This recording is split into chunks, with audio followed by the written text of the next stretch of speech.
Charlottesville, Virginia, a city known for its quiet college charm, framed by rolling hills and a sense of promise carried by thousands of students who call the University of Virginia home. But on one cold November night in 2022, that promise was shattered. What began as an ordinary class trip ended as one of the darkest nights in the university's history. 3 young men, bright, gifted, and beloved, never made a home. This is a story of the attack that froze a campus, the grief that followed, and the justice that finally spoke for those who could no longer speak for themselves. It was November 13th, 2022, a Sunday. Temperatures hovered in the low 40s, but spirits were high among a group of UVA students returning from a field trip to Washington, D.C.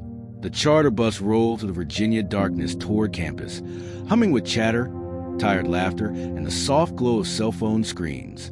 Among the passengers were several members of the UVA football team. Devin Chandler, the lively, charismatic spark plug. Lavel Davis Jr, a towering wide receiver with a gentle heart. Sean Perry, soft-spoken, humble, and deeply admired. These weren't just athletes. They were role models, sons, teammates, brothers. And somewhere on that same bus sat Christopher Darnell Jones Jr, a former student with troubled past, quiet demeanor, and thoughts no one on board could have imagined. Jones had once been part of the UVA football program, though he never played. Most students barely remembered him, and those who did describe him as quiet, withdrawn, and sometimes defensive. He wasn't close to the victims. He had no personal connection to them, and that is part of what later made the crime so chilling. Court records later showed that Jones had sent a text message to an acquaintance that night, a message that felt like a tragic prophecy. "Tonight, I'm either going to hell or jail." He had carried grievances for years, unspoken, undirected, festering. There was no threat from the victims, no confrontation, no fight, just a man sitting in silence, spiraling into a decision that would change the lives of 5 families forever. It was just after 10 p.m. when the bus pulled onto campus. Students began gathering their bags, stretching stiff legs, preparing to step back into their quiet Sunday routines. Inside the bus, laughter filled the aisle. Devin Chandler had dozed off in one of the seats. Teammates nudged each other, teasing gently. The peace of an ordinary night seemed intact. But seconds later, that peace would be ripped away. Without warning, Jones rose from his seat. Witnesses remembered the blankness in his face. Not rage, not confusion, but a cold stillness. Then came the gunfire. Piopi, piopi, pop. Screams erupted. Students ducked down between seats. Some scrambled for the floor. Others froze, unable to comprehend the nightmare unfolding in front of them. Devin Chandler never woke up. Lavel Davis Jr. collapsed instantly. Sean Perry struggled, wounded, before slumping forward. 2 more, Michael Hollins, a running back, and Marley Morgan, a classmate, were struck as well. The inside of the bus turned into chaos. Cries for help, shaking hands trying to call 911. Students trying to apply pressure to wounds. Outside, unsuspecting UVA students walking back to dorms heard the distant cracks, then sirens. The university issued lockdown alerts. Students hid in dorm rooms. Classrooms went dark. Campus froze.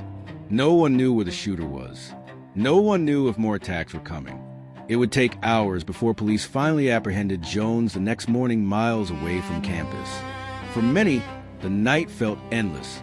The following morning, UVA awoke to grief that felt unreal. Vigils were held across campus. Students embraced strangers. Professors cried as they canceled classes. Coaches broke down in interviews. Football teammates, young men who had trained, laughed, and dreamed with the victims, spoke of a pain they were never prepared to face. The families arrived one by one. Mothers clutching jackets that still held their son's scent. Fathers staring at reporters with blank, exhausted eyes. Siblings sitting quietly, unsure how life had changed so quickly. The grief was suffocating.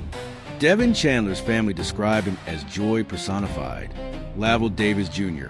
S. father said his son walked with purpose. Sean Perry's mother said he was the soul of the family.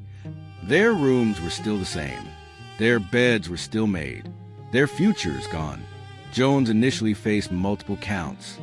first-degree murder aggravated malicious wounding firearm charges. But before the trial even began, something else surfaced. Questions about the university's oversight. Past behavior had raised concerns about Jones. There had been warnings, hints, small red flags, nothing that predicted murder, but enough to leave people asking, could this have been prevented? These questions added more weight to already grieving families. Still, they were resolute. They wanted accountability. They wanted truth. And above all, they wanted justice. In 2024, Jones pleaded guilty. For many families, it was the first moment where justice began to feel possible. But the sentencing hearing in November 2025 will be the true emotional reckoning. Over several days, the courtroom became a place of raw testimony. Parents describing the final phone calls they would never receive. Teammates recalling the blood, the screams, the helplessness. Survivors recounting the fear that still follows them into every dark room. One mother said her son's room at home was now a shrine she couldn't bear to enter. Another father described waking up each morning, expecting to hear footsteps that would never come again. When Jones finally stood to speak, his voice shook. He apologized. He cried. He said he didn't know the victims and didn't understand why he did what he did. Some family members left the room. Others stared at him without blinking, not because they hated him, but because no words could ever restore what was lost. November 21st, 2025, Judge Cheryl Higgins delivered her ruling. Her voice was steady, deliberate, and definitive. Jones was sentenced to small blue diamond 5 life sentences, small blue diamond plus 23 additional years. Each life sentence represented a victim. 3 murdered, 2 wounded. The judge made sure they ran consecutively, not concurrently. Jones won't be eligible for parole until he is around 60. When the decision was read, the courtroom was silent. Then came quiet sobs. For the families, it wasn't victory. Nothing could ever bring back their sons, but it was closure, a measure of justice, a final affirmation that their children's lives mattered. Outside the courthouse, parents held photographs of Devin, Lavel, and Scene. Former teammates locked arms. Reporters lowered their microphones in respect. Charlottesville exhaled, slowly, painfully, but with a sense that something sacred had been honored. The University of Virginia would go on to settle civil claims with the families, acknowledging failures in oversight. But the most meaningful memorials were not financial. Scholarships were established in the players' names. Murals were painted across campus. The football team carried their numbers on helmets and wristbands for seasons afterward. At every game, announcers repeated their names. Fans stood to cheer them. Their stories echoed far beyond sports. Students across the country learned how fragile life can be. Parents hugged their children a little tighter. Coaches reminded their players that brotherhood isn't just a word spoken during wins, but bond tested in the darkest moments. Even today, years later, alumni still speak their names. Devin Chandler, Lavel Davis Jr., Scene Perry, young men taken too soon, dreams interrupted, legacies strengthened through memory. In moments of devastation, grief often pushes families to seek strength beyond themselves. At a memorial service held months later, one pastor read a verse that resonated deeply with the UVA community. The Lord is close to the brokenhearted and saves those who are crushed in spirit. Psalm 34:18**. For the families, this verse became a quiet anchor, a promise that in their suffering, they were not alone. God had not turned his face from them. Their sons were not forgotten. In another service, a second verse was shared, affirming the belief that justice had been served. For the Lord loves justice and will not forsake his faithful ones. Psalm 37:28**.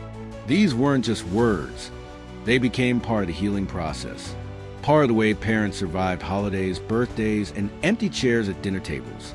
Justice cannot undo tragedy, but justice can close the wound that guilt and unanswered questions leave behind. This story is about more than shooting, more than a courtroom, more than a sentence. It is about 3 young men whose futures were bright, whose character inspired others, and whose lives continue to echo long after their passing.